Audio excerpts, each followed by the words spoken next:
Welcome back, folks. Today we're delving into an intense r/relationship saga of an individual accused of a heinous act he didn't commit, shunned by his family, and left to pick up the pieces. Now, years later, an unexpected text might change everything. Alrighty, let's dive in.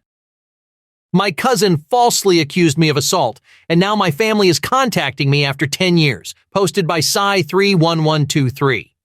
Hi. I've never had an account on Reddit before, but someone on another forum linked this subreddit, and I've been reading some stories. If this is the wrong subreddit, please let me know. Also, English is not my first language, so bear with me. It's pretty much like the title says. I just feel so lost on what to do. This situation is tearing up old wounds, and rage is building again.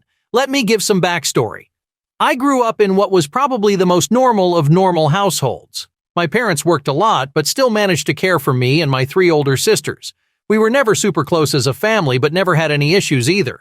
The same goes for my extended family. They always lived a few hours away, but we saw each other during summer holidays or Christmas and always got along great. But when we got older, we naturally grew apart as everyone had their own lives. I'm 31 now. In 2014, when I was 22 and attending uni, I got a phone call from my mother that turned my life upside down.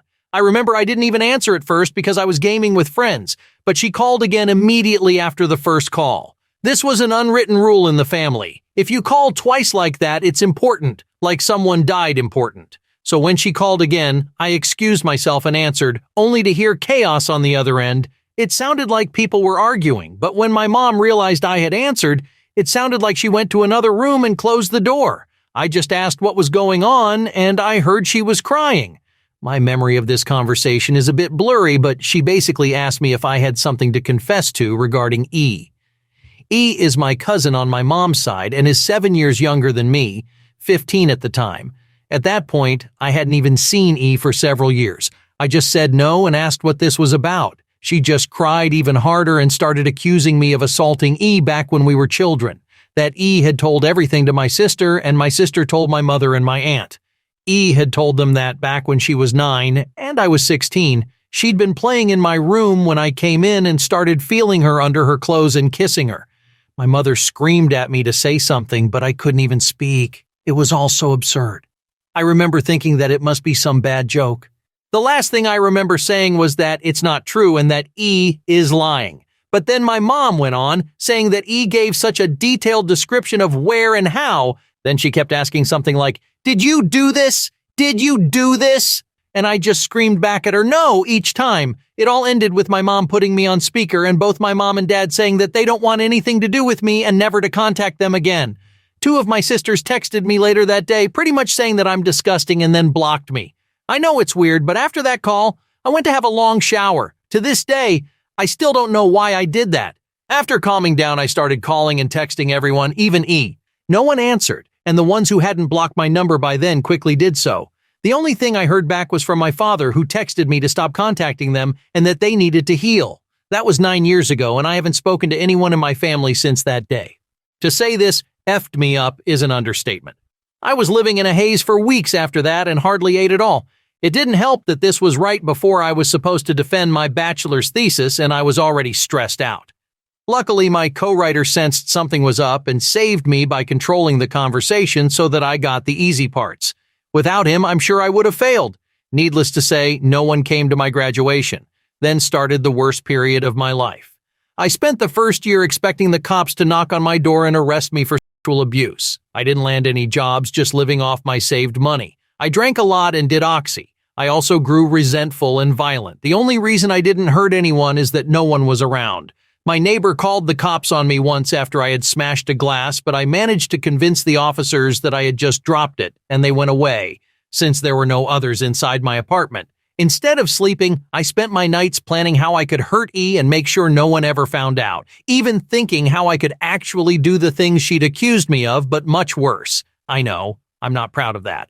I landed my first real job in my field in late 2015. Only then did things start to improve. I focused all my time on my job, as it gave me something normal to do. Recovery was a slow process, but I drank less, sober now for 4+ years, and smiled more. I lived cheap and earned good money, so I made a point of buying myself a nice gift for my birthdays, a VR headset, a motorcycle, Lego, etc. And last year I moved from my crappy apartment and bought a small house. It was an old dream of mine to have my own garage and a garden to care for. This has boosted me even more. So my life is okay now. I still have problems. I've been on antidepressants for the last few years, and while they help, it's not in a happy way. They simply remove the dark thoughts and replace them with dead ones. My trust in other people is close to non-existent. I've tried dating but only been on 2 dates with 2 different women. It's really hard to speak like a normal person when it comes down to it. And what would I tell a potential partner when she asks about my family?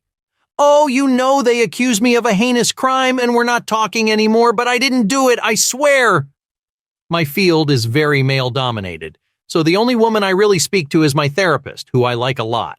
If this text was difficult to follow, I apologize. I'm not good with words on the best of days, and I started rambling a bit when it all came back to me. It's already getting long, so I will fast forward to my current issue. A few days ago, I received a text from my mother. It felt unreal, and I was scared to open it at first, so I just stared at the notification for hours before opening it. Yesterday, another text followed. Translated, they basically say, Text 1.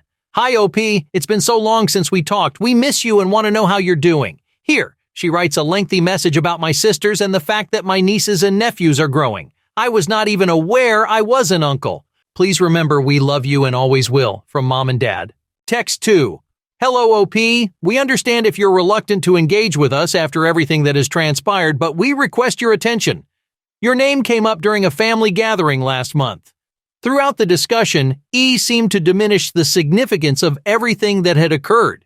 The conversation became so uncomfortable that she eventually conceded that nothing had taken place and it was probably a figment of her imagination. We were all taken aback by this revelation. During our last conversation, we acted out of an instinct to protect E, and it led us to do the only thing we thought was right at the time. We realize this does not justify the way you were treated. E's actions were unacceptable and have caused us all to feel anger towards her. We have reached out to everyone who was aware of the situation and revealed the truth to them. We would all like to communicate with you, and your sisters want to introduce you to their families. If you can find it in your heart to forgive us, please respond. From Mom and Dad. As you can see, that's my current predicament. I haven't responded, but they are undoubtedly aware I've read the message. Frankly, I'm fuming. A multitude of old, unpleasant memories are re-emerging. I don't desire to forgive them, and I doubt I would trust myself to be in the same room with them at the moment. One part of me is inclined to contact my family and vent all my pent-up emotions, to burden them with the depth of my suffering until they reach their lowest points. I then want to devote my life to making my cousin's life as miserable as possible. Another part of me prefers to disregard them and carry on with my modestly satisfactory life, with my motorcycle and my garden for companionship. I don't have any friends. My coworkers are the only people with whom I interact, but we are not very close. I reached out to my therapist's clinic, but I was told she is on vacation and won't be back for weeks. I don't want to consult anyone other than her. This leaves me with you, the internet strangers. I am at a loss. Should I ignore them and maintain my status quo?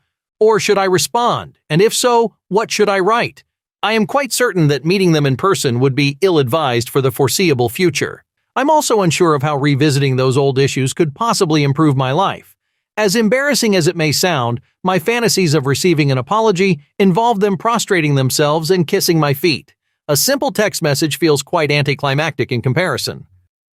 Okay, so our guy here gets accused, exiled, and then they just text him a decade later? That's wild! The audacity to say E's actions were unacceptable. No, duh, Sherlock, you know what else was unacceptable? Abandoning your son based on an unverified claim. What were they expecting, a LOL no hard feelings reply? Bro, if it were me, I'd send them a picture of my flourishing garden and my motorbike as a doing just fine, thanks response. No need to rush into anything, take your sweet time processing, and perhaps invest in a carrier pigeon for their next heartfelt message. Alrighty, on to the comments.